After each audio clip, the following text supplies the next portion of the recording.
29 महानगरपालिकांसाठी आज मतदान पार पडतंय आणि बाहेर जी काही गोंधळ गडबड आहे तोच गडबड इकडे न्यूज रूम मध्ये पण होती आहे. शुभम आपल्या सोबत आहे. शुभम जालन्यातून आहे. शुभम, काय सगळे भानगडी सुरू आहेत तुमच्या जिल्ह्यामध्ये? आमच्या जालन्यात तर सगळं व्यवस्थितच चाललंय. आता बघू कोण होतं जालन्यामध्ये. काय महायुती तर झालेली नाहीये. ओके सॉरी, आम्ही गडबड न्यूजमध्ये गडबड आहे. जालन्यात तसं महायुती झालेली नाहीये.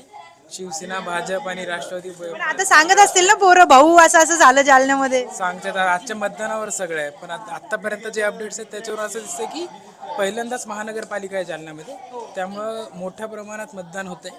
आता भाजप वर्चस्व राहणार की शिवसेना हे बघावं लागणार. पण सध्या खोतकर का दानवे? आता ते मतदार ठरवतील. आम्ही तर बघू, आता ते मतदारच ठरवतील. चला ठीक आहे, तू कर काम कर. आपल्या सोबत कृष्णा सर आहेत.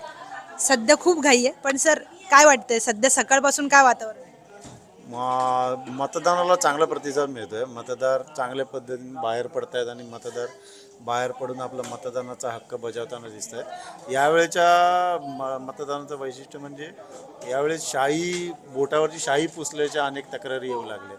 कोण म्हणते शाई पुसली जाते, कोणी म्हणते, त्याच्यावरून आरोप प्रत्यारोपही सुरू झालेत.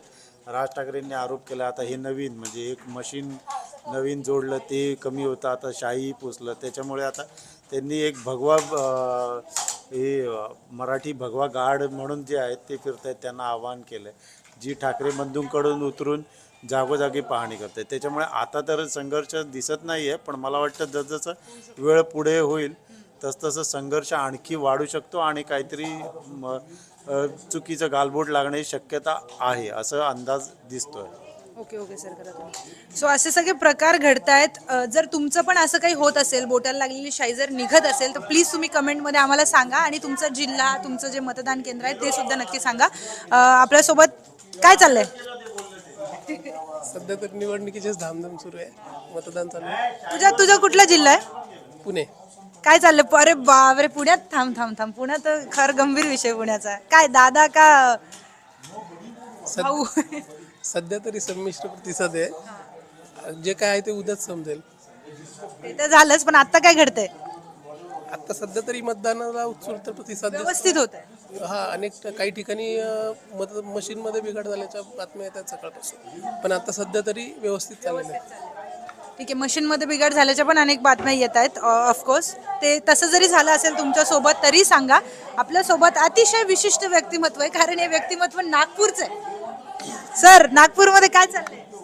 नागपूरमध्ये सध्या तरी मतदान सुरू आहे. नागपूरमधून अशी विशेष कुठली तक्रार आली नाही. काल रात्री एका उमेदवारावर हल्ला झाल्याची बातमी आली होती, पण इतरत्र जे आपल्याकडे परिस्थिती आहे त्यामध्ये EVMमध्ये बिघाड झाल्याच्या भरपूर बातम्या सध्या येत आहेत. काही मतदारांची नावे एका बूथमधून दुसऱ्या ठिकाणी गेलेली आहे, असे प्रकार आले आहे.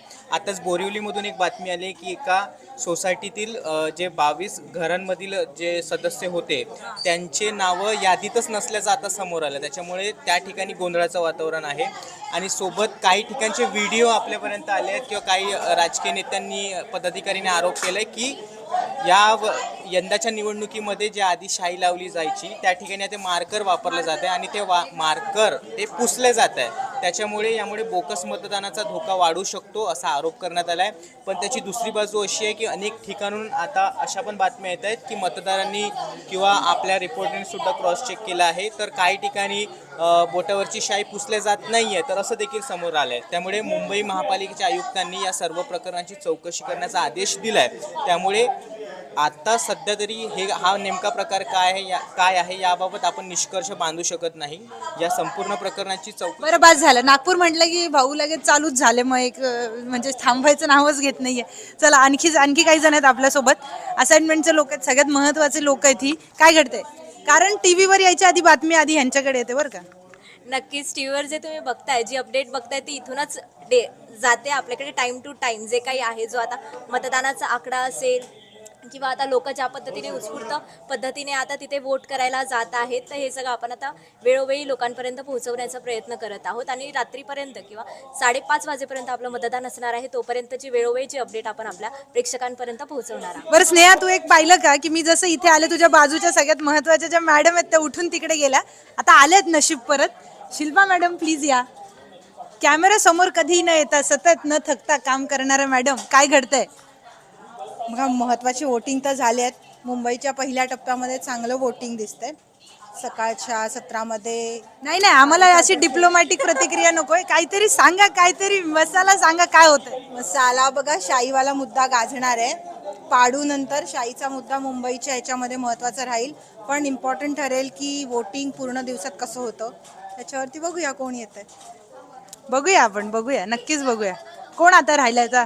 किशोर सर, किशोर सर, मोठी ब्रेकिंग न्यूज सांगा, फक्त व्हिडिओसाठी नाही, खरं खरं सांगा.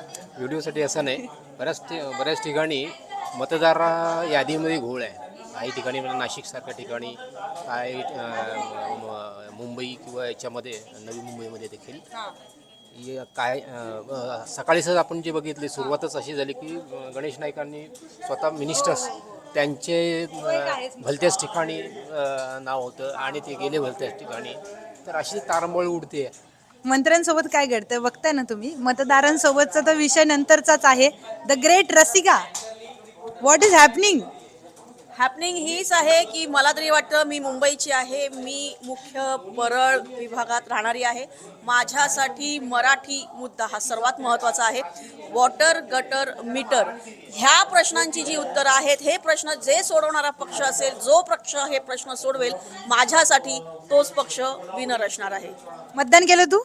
नाही, आता जाणार आहे मतदान करायला. आधी पहिल्यांदा मी माझ्या कामाचा हक्क बजावते आणि आता नंतर आता जाऊन मी मतदानाचा हक्क नक्कीच Yes, बजावणार आहे. yes. पण मला असं वाटतं की मराठी मुद्दा ठेवून ही जी निवडणूक चाललेली आहे, ही जी घमासान आपण गेले काही दिवस पाहतोय, ही जी जबरदस्त निवडणूक आहे, ती खरं तर मला पर्सनली वाटतं की माझा पर्सनली एक हे आहे की रसिका दयाळकर म्हणून माझा एक पर्सनल आहे की ठाकरे बंधूंनी हे जिंकायला.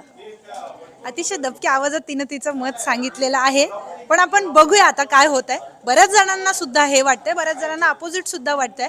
कोणाला काय वाटतंय, तुम्ही तुमचं मत आम्हाला कमेंटमध्ये नक्की सांगा, कारण तुमचं मत आणि महत्त्वाचं आहेच. त्यामुळे मतदान सुद्धा करा आणि पाहत राहा न्यूज 18 मराठी.